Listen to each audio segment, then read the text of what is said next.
Hello guys, আপনারা দেখতে পাচ্ছেন আমি আম বাগানের মাঝখানে দাঁড়িয়ে আছি।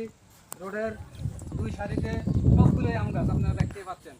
চতুর্দিকে রোডের দোনো পাশেই আম গাছ দিয়ে ভরা। কোম্পানি একটা ভালো উদ্যোগ নিয়েছে, সব আম গাছ, যা বাংলাদেশের এই আম বাগান থেকে প্রতি বছর আম যা উৎপাদন হবে এই ফলন আমাদের চাহিদা মিটাবে।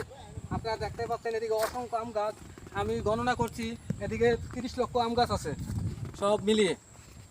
আপনারা দেখতে পাচ্ছেন আম গাছ সব রোডের মাঝখানে আম গাছ। এই আম গাছ যখন বড় হয়ে আমাদেরকে ফলন দিবে, তো আমাদের বাংলাদেশের অর্ধেক মানুষের আম খাদ্য এদিক থেকেই মিটবে, আমি আশা রাখি। তো গাইড, আপনারা সবাই ভালো থাকবেন, আমার পাশে থাকবেন, নতুনরা আমাকে সাপোর্ট করবেন, ফলো দিয়ে আমার পাশে থাকবেন, আমি আপনাদের পাশে আছি। আসসালামু আলাইকুম, ওকে, আল্লাহ হাফেজ।